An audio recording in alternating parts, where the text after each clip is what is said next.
महिला मंडल की प्रस्तुति के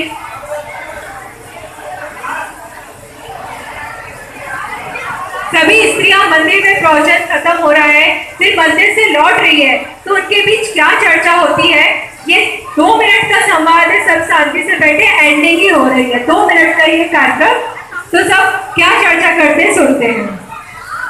अरे आज पंडित जी ने कितनी अच्छी बात कही कि एक अपनी आत्मा आराधना ही हमारा परम कर्तव्य है, इसके अलावा कोई हमारा परम कर्तव्य नहीं है।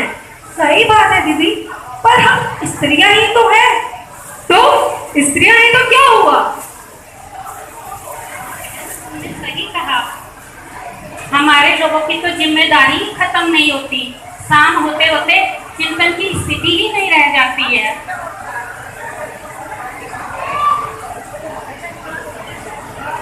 हाँ बहन, ये बच्चे और इनकी पढ़ाई पूरा दिन इसी में निकल जाता है, पता ही नहीं चलता कहाँ चला गया, सोने तक का भी टाइम नहीं मिलता है। ये बातें हमारी लाइफ में प्रैक्टिकली हो ही नहीं पाती है, सारे कर्तव्य के चक्कर में ये कर्तव्य रह ही जाता है। अरे बात तो आपने सही कही है, धर्मात्मा तो हम बनना चाहते हैं, पर करें क्या, निरंतरता तो बन ही नहीं पाती है। देखो, मैं मानती हूँ तुम्हारी अपनी सही बात, सारी बात सही है, तुम्हारी जिम्मेदारी है बच्चों की, घर की, और ऐसे कई करने काम होते हैं, पर मेरे कुछ प्रश्न हैं, उसका जवाब दो। अच्छा बताओ, क्या आप लोग ने कभी शादी या पार्टी काम के चक्कर में छोड़ा है? कभी किटी छोड़ी है या कोई सीरियल या पिक्चर छोड़ा है? तो माना कि हमारी सब जिम्मेदारी है, जैसे हम इस सब के लिए समय निकाल सकते हैं, तो इस सब के लिए भी, आत्मा आराधना के लिए भी समय निकाल सकते हैं। ये हमें भाव में भटकाने वाला है, पर हम जो आत्मा आराधना करेंगे, इससे हमें ये भाव ही दोबारा नहीं लेने का विचार तो करो। अगर ठीक है घंटा भर नहीं होता तो क्या हुआ, 15 मिनट से तो अपनी शुरुआत हम कर ही सकते हैं ना भाई।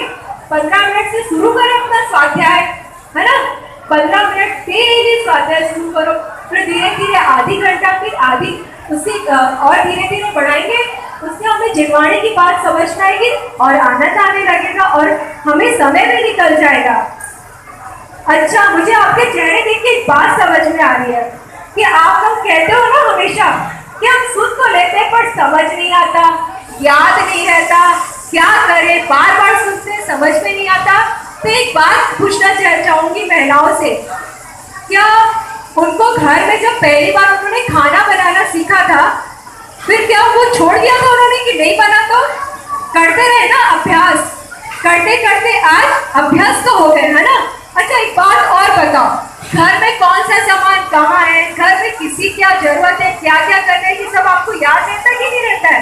रहता कि नहीं रहता आप लोग को याद? तो बुद्धि तो है आप लोग के पास, कमी तो है नहीं बुद्धि की।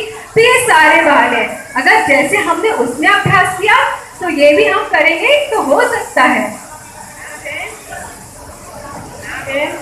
मेरे आपने जो आज बात कही मेरी समझ में आ गई है। मैं आराधना इसलिए नहीं कर पा रही हूँ तो मेरी कमजोरी और रुचि ना होने के कारण। बिल्कुल सही बात कही, क्योंकि जहाँ वहाँ रुचि नहीं है, इसीलिए काम नहीं बन रहा। बस सुनते रहोगे तो रुचि भी जगेगी और काम होता चला जाएगा। अपन को लगता है कि कैसे करें, घर वाले सहयोग नहीं करते। मैं बताती हूँ, जिनवाणी सुनेंगे, पुण्य का बंद होगा, उससे हमारा यथा परिवार वाले भी धीरे धीरे सहयोग करेंगे। फिर एक समय ऐसा आएगा कि इससे पर्याय छेड़ कर हम मनुष्य भाव धारण करके मोक्ष प्राप्त कर सकते। ये तो विचार करो। हाँ सही कहा, हमारी सदियों के जैसा प्रतिकूलता नहीं है। उन्होंने किसी के दोषों को ना देखा ना सुना, फिर भी वो जंगल में आग होकर अपनी तरह आराधना में रहे। उन जैसी हमारी प्रतिकूलता तो नहीं है, फिर हम धर्म आराधना से क्यों चूके? बिल्कुल सही बात है। सत्य जैसे तो हमें प्रतिकूलता है भी नहीं। वो जब आराधना में से नहीं चुकी, उन्होंने किसी का दोष नहीं देखा, किसी को दोष नहीं दिया। दोष दिया तो किसको? बस अपने आप को, स्वयं को, है ना। तो वो स्त्री पर्याय छेद करके आत्म आराधना में मोक्ष के मार्ग में निकल पड़े। सही बात आप कह रहे हैं। हम कोशिश करेंगे कि अपनी आत्म आराधना करके उस शिव पद को धारण करेंगे। बिल्कुल सही बात है। तो एक हम छोटी सी लाइन से पर अपनी बात पूरी करते हैं। अपन घर अपना आए क्या है, जो अपन ने भजन सुना था ना बड़े छोटे पंडित जी का, सूरज जी का, 2 घड़ी दिल ध्यान कर, कितना सुंदर बात है कि भाई 2 घड़ी तो करो अपना कल्याण, है ना। हम स्त्री ये मत देखो मेरे अंदर प्रभुता विराजमान है, ये देखो मेरे अंदर अनंत गुण विराजमान है, ये देखो। अपने आप को स्त्री मत देखो, अपने आप को आत्मा देखो। चलो इस भजन को गाते गाते घर चलते हैं। तो घड़ी दांत के करीब तो आओ, अपनी प्रभुता देख लो, बार ना बदनाओ। बस 2 घड़ी, बस 2 घड़ी जिमनाथ के जागो, अपनी प्रभुता देख लो, बार ना बदनाओ। मेरा निश्चय है, मेरा निश्चय, ये मेरा निश्चय है, मेरा निश्चय। तो हम सभी आज से, मैं नियम लेने नहीं बोलती, पर मैं कहूँगी आज से निरंतर डेली स्वाध्याय का नियम ले। ये मनुष्य जन्म हमें कब मिलेगा दोबारा, इसका खबर नहीं है।